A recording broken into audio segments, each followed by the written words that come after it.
Hi everyone, welcome to Desi Outdoor Podcast. My name is Raj, and since the time I started this podcast, it has been a month now. I have been waiting for this episode where I can have Samar Faruqi on the show. Samar Faruqi is a pro slackliner and he has been in the scene for the past 10 years now. Now, I was always curious about how does this guy function and how did he even get into something like this. So if you have like similar questions just like me, you might want to listen to this episode. And if you like listening to cool interviews like these, you can follow us on Instagram at Desi Outdoor Podcast. And I really hope you like this episode.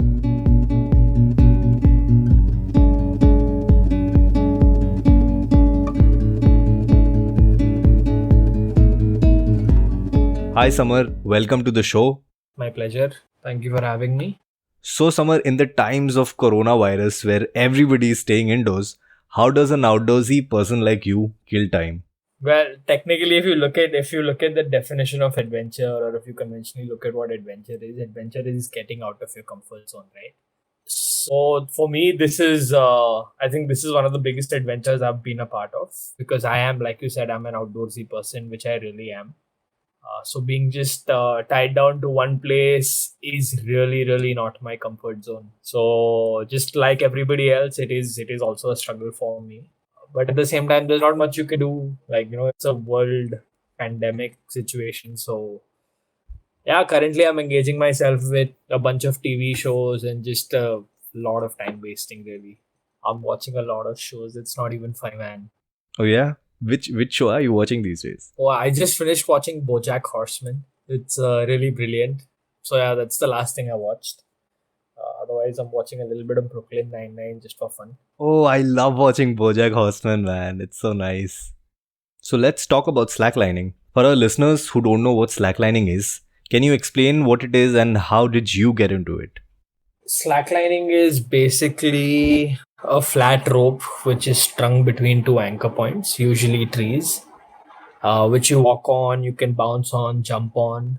It looks very similar to tightrope walking, but it's a much more evolved form of that. This is something that actually has evolved into a world recognized adventure sport slash competitive sport. There is a World Cup in it. There are international competitions happening all across the globe. I got introduced to this sport somewhere at the end of 2009, 2010, start of 2010.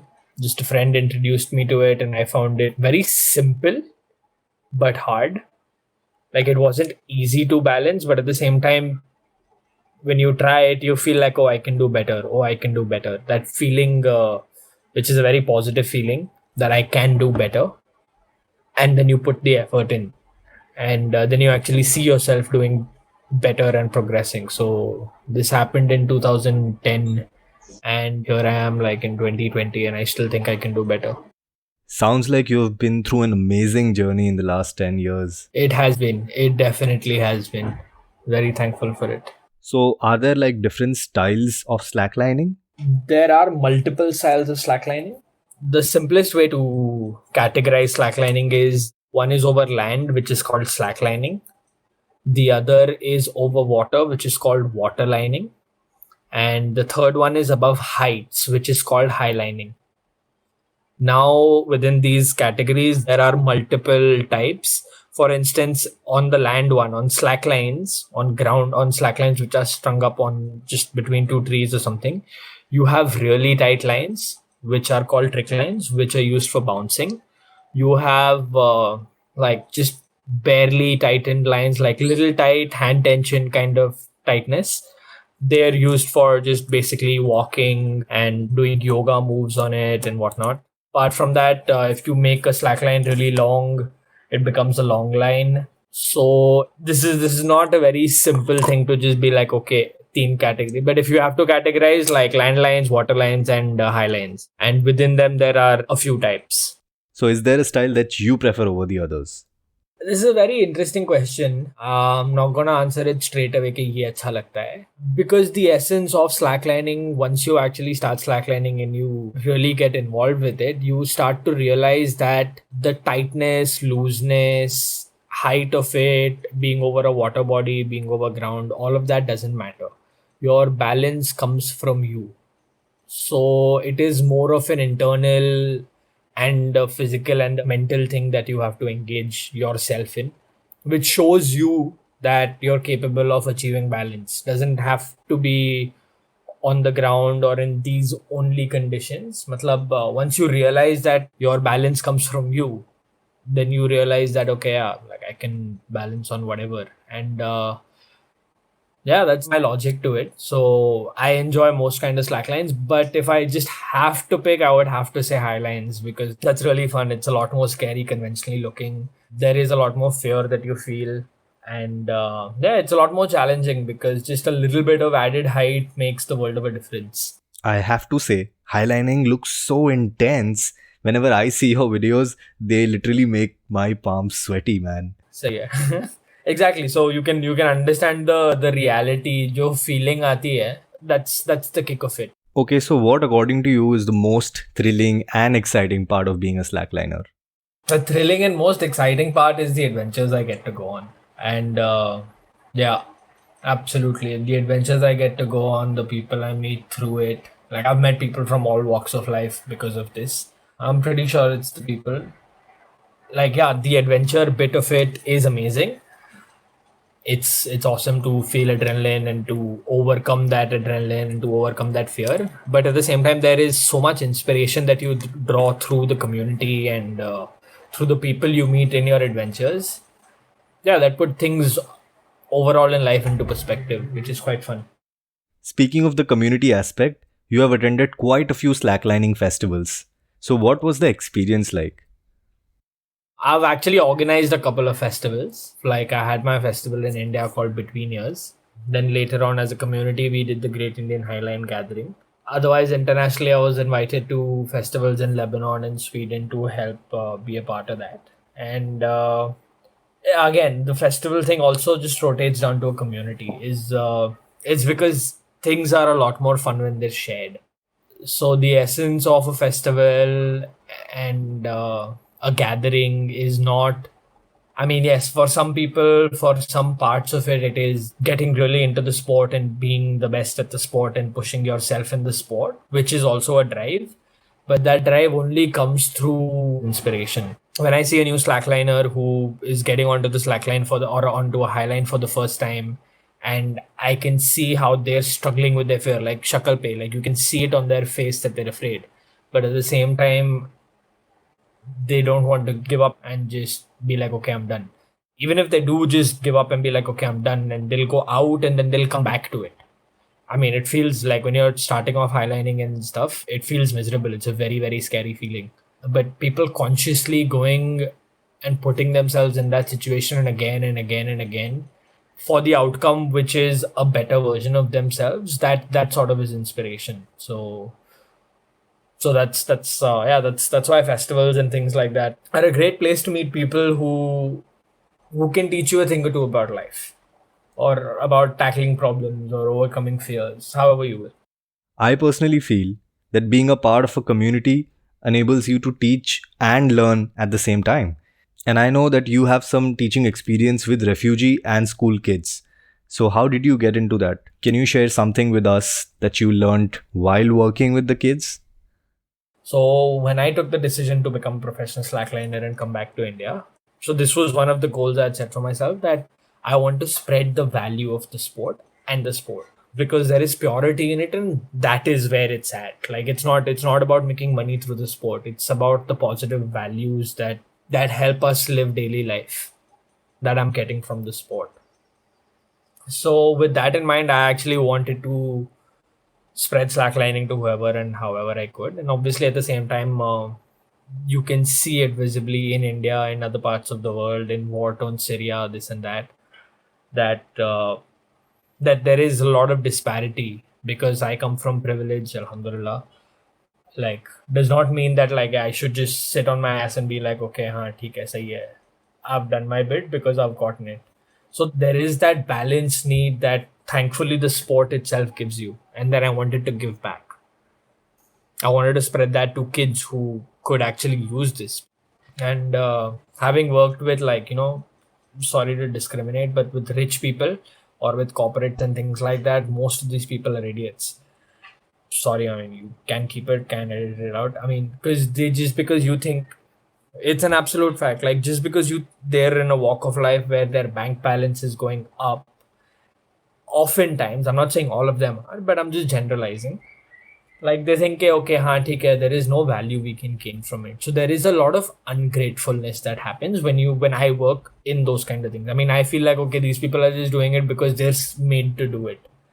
As opposed to when I go work with a kid from whatever walk of life, like and either refugee kids or orphanages, they're really, really into it. So that mental engagement that I can visibly see is what drives me, because the half-ass thing really doesn't make sense, not to anyone. I mean, everybody says, "Ke haan, like put your whole effort in this and that." Oftentimes, when I'm slacklining with the older generation, they have so many qualms and reserves. I'm not saying that that's as a bad thing. Like it's a thing which people should work on. But oftentimes, what I notice is older people don't try enough. They don't put themselves out there as much as a kid. So whenever I've actually slacklined with refugees or with orphans or with whoever, with like, with the younger generation who've been given an opportunity which they're not throwing away, more than them learning, I have learned from them. So I am the one who's actually taken something back. These are life lessons which are invaluable. Like you can't put money to it. So that's the beauty of it. And as compared to like, okay, if I'm doing a corporate training and things like that, okay, I take money back. Sometimes there are some people who leave an impression, but on the bigger picture of scheme, on the grand scheme of things, working with kids is very, very inspirational. And again, like we keep talking about it, discussing it in different platforms. They're the future. Like if you can have the future generation be a little bit balanced, then the world has a chance. Otherwise, if you look at what's going around the world, it's in shit right now. I can imagine working with kids can be so fulfilling. And as you said, right, like you get to learn a lot about yourself as well. So, how would you say slacklining has changed or helped you leading your life? For me, when I decided to become a professional slackliner in 2013, I was like fairly young at that point. I'm still fairly young right now. But at that point I was a lot more hot-headed, and like वो youth का वो होता है कि मतलब हाँ मतलब not really structured in our thinking, in our thoughts, in our actions, and there was no outlet for it. So when I found slacklining, I found an outlet, and I personally believe that it's made me an overall better person. Still have a long way to go, but it's helped me grow as a human. Like just because we balance on a slackline doesn't mean that we're only physically balancing. To put this in words, I suppose, if you think about yourself on a slackline and actually balancing on a slackline, physically you can only acquire balance once you can learn how to calm your mind enough to accept that. If your mind is all over the place and if your mind is imbalanced, there's no way that your body is going to be able to balance. So there is a synchronization with yourself that happens, at least for me. So I actually like learn a lot about my fears, my inhibitions, how far I'm willing to go. Apart from that, it's a very, very good outlet for me to channelize my excessive energy, because in that moment when you're sitting in balance, when you're standing and balancing, all you're really thinking about is that. You're not thinking about, okay, oh shit, next paycheck, oh shit, what is the boss gonna say, oh shit, what is my junior going to deliver, this, that. You're not thinking about any of that.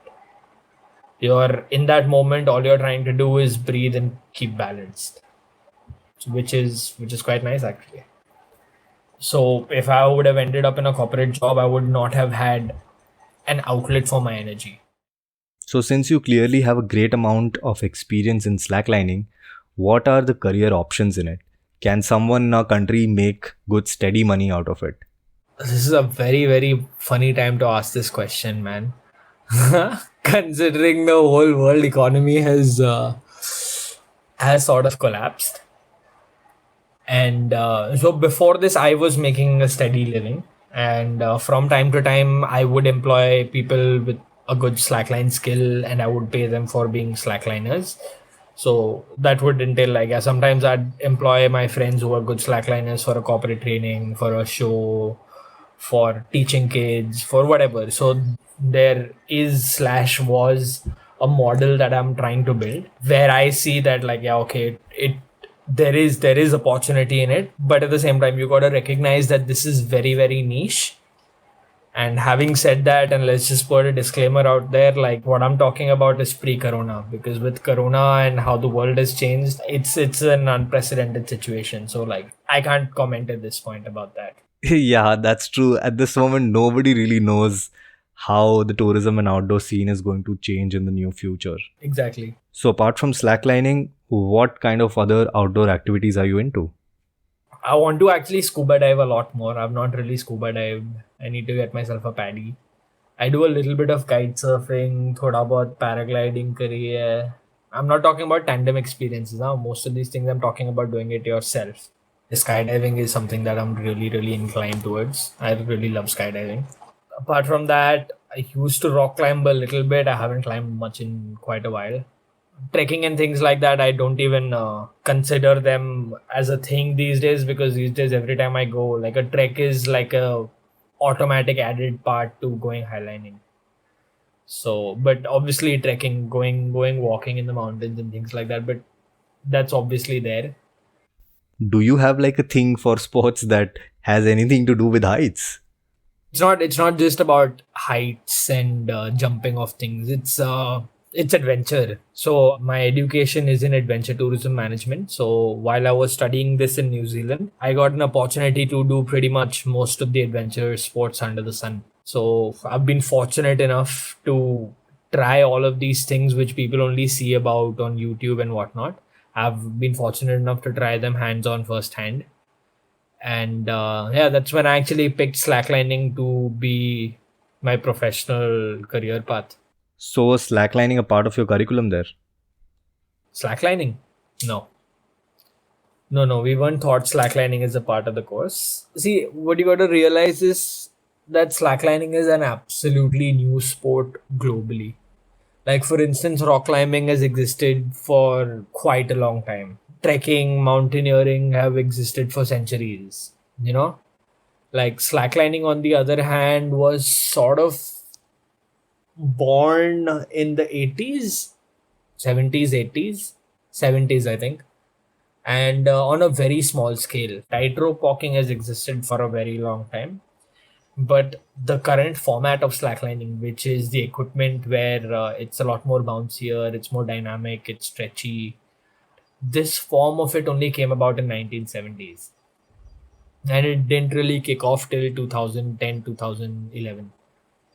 Like, 2007 or 8 was the first world championships and competitions. When I came back to India in 2013, there was barely like 10 slackliners in all of India. There was a small community in Bangalore and a very small community in Delhi. So, like, with barely a dozen people in the country at that point to now even today, it's not a huge need, like, market right now. It's still a very, very big niche in India. Like, but at the same time, like, it's grown exponentially. Like, now you have multiple communities in different cities itself. Like, Bombay has a couple of communities, Delhi has a couple of communities, Bangalore there are a bunch of communities. So it's just growing. Okay, so how does a newbie get in touch with people like you or with the community? Usually it's very organic. Alternatively, people who are really interested in this, they go find themselves a slackline. So in India, getting slacklines is not very easy. Decathlon is the easiest place.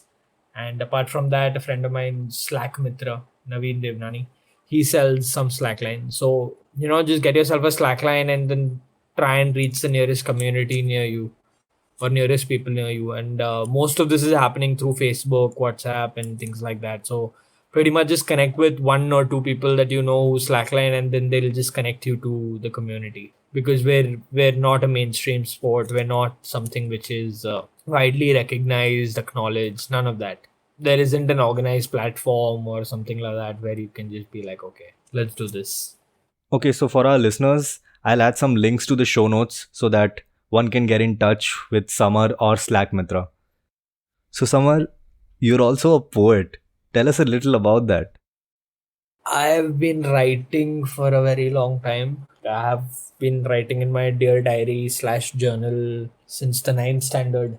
It's not something which I do for public and something like that. It's just something which I do for myself.